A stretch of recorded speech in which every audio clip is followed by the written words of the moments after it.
And who said that satire was dead? Now, what can I say about my next guest? Well, nothing, apparently. Ladies and gentlemen, please welcome Stephen Fry.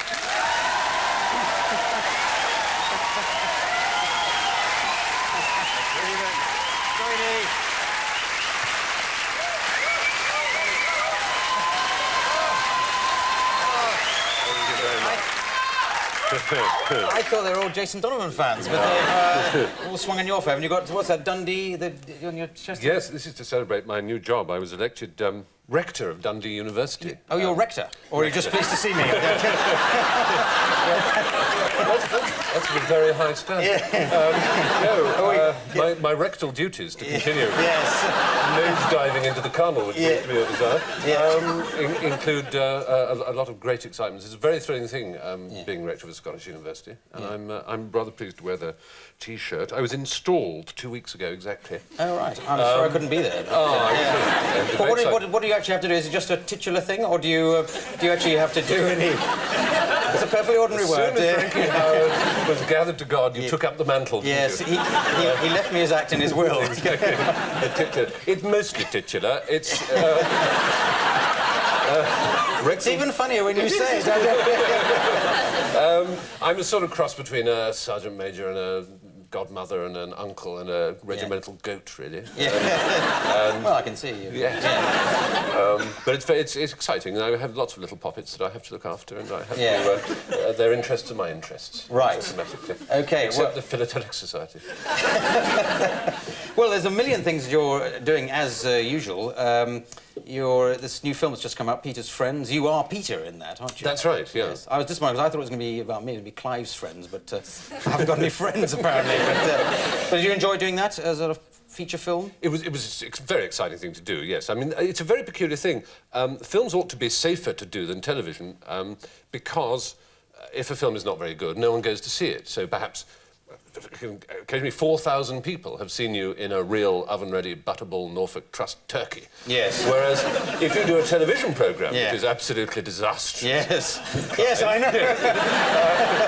I've seen your programmes. You are watched by... Thank you. You are watched by at least 4 million. Yeah. And so not on Channel 4, you're not. I do. Yeah, well, anyway. Millions, Proceed. But the odd thing is, despite that, films somehow have this kind of cachet, don't they? Yeah. They are considered more grown-up, more exciting. It's art. Than TV is just pap and films are art. I don't really subscribe to that, but I have to say there is something very sexy about films, isn't there? Yes. You know, the camera, the film camera, rather than these video cameras. Yes. So there's something that makes you just go all kind of gooey and... Well, I'm saying yes, I've never been in a film. But you paint a lovely picture of it all going, Goom, and there's a Hughes in it as well, but did you have to keep reminding yourself not to sort of bring him drinks on a tray, because we're doing that at the moment, Jeeves and Whistler, you're referring to. But on this one, you're the knob, you're the sort of lord. Well, we've covered knobs, we've covered rectum, we've covered titties. We're covering your life generally, Stephen. I just can't wait till we get the back of my knees. It's... no, Hughes... We're working down, or maybe up, I don't know. No, to answer your very serious and purposive question... Yes. It wasn't difficult, because Hugh gives an astonishing performance, I think, in film. Well, I agree with you. I thought he really... Without being rude to you or anybody else in the film, I thought him and Imelda were absolutely fabulous. right. Though, of course, you were Hugh's brother's best man at his wedding, so there's a little element there of Clive's friends. Yeah, yes, absolutely. But no, he is wonderful. I would have said you were the best if you were. No, but you are good. You're good. Because and I know you don't like being accused of playing yourself, but it is a part almost written for you, isn't it? Because you're the clever Cambridge graduate tossing off good lines. Oh, shame. These are just... the bon mot, I mean... Absolutely, the bum mot. No, it's lovely. No, there is... People have said, yes, you are paying us. It's not really true. I mean, the character... is very close to me. I mean, it's an odd thing about films, because naturally with filming you take your own body along. Yes. So physically you are entirely yourself, give or take a bit of makeup here and there. You're using your own body, your own voice, your own gestures, which you sort of... Otherwise it becomes a caricature when you try and put on other things. Yeah. And all the film actors I most admire tend to play themselves, like James Stewart and Cary Grant. So I'm putting myself in their category, obviously, but... On the one hand, one's very flattered. On the one hand, one's very flattered when people say you're playing yourself. On the other hand, of course, there's a part of you that wants to believe that you're capable of making magical transformations in which you turn into some totally other character. But as you say, the route to superstardom in Hollywood certainly is not to, you know, put on voices and accents and change it. You just... Robert Redford is always Robert Redford. Yes, and even the truly great actors. I mean, Robert De Niro is always distinctively De Niro, whatever he's playing. Yeah. It's strange, isn't he? Yes. Yes. But have you... I know you've written a script. Am I allowed to talk about the script for Hollywood? Do you fancy going to Hollywood? Writing, acting, directing, even? Well, good heavens, I mean, no one's going to tell it down. Well, people are, of course, people who want whores and strumpets like me are going to tell you. Do you like Los Angeles? Is that your... Some people hate it.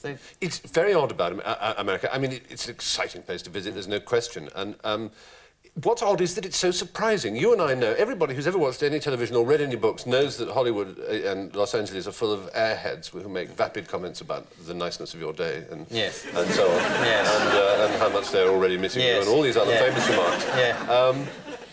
And so one shouldn't be surprised when you go there and they say them.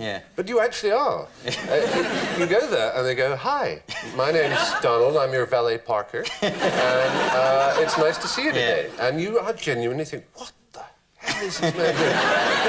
It will be as if you came to London and everybody had a bowler hat and striped trousers and an umbrella and said, "I say dash it." And it really is, that's extraordinary. Well, yes.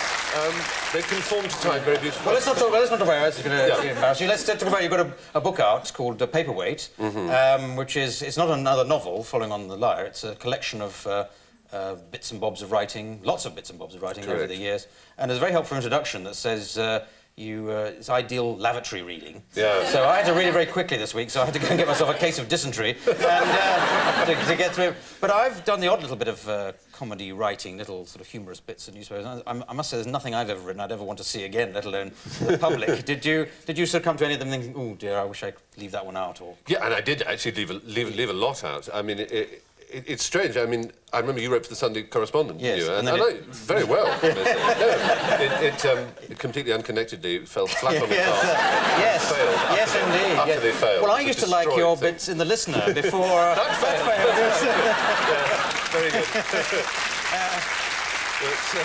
No, but you've written loads and loads more. I mean, you could get maybe a little thin volume out of my stuff, but yours, even if you've left some out, I've got it here somewhere, but I have to wave it around. Yes, I don't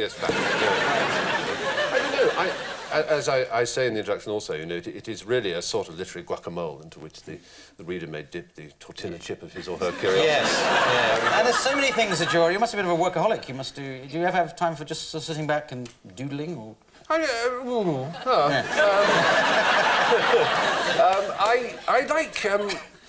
occasionally like just to watch a lot of awful videos and am I in them at all? No. But you even like sport, which I love sport. I love sport. I've started quite like pop music recently. Well, not pop music. There's a group called My Bloody Valentine I've been listening to. Terribly good. Yes. And I rather like them, but I've never quite dared go out to these clubs, you see, because the last time I went to one, I got rather excited about a group called EMF. I thought were awfully good. Yes. And they did a song called Unbelievable, you see, which I thought was very, very nice. And I made the mistake of mentioning somewhere that I thought it was very nice, so I got sent tickets to go to their pop gig.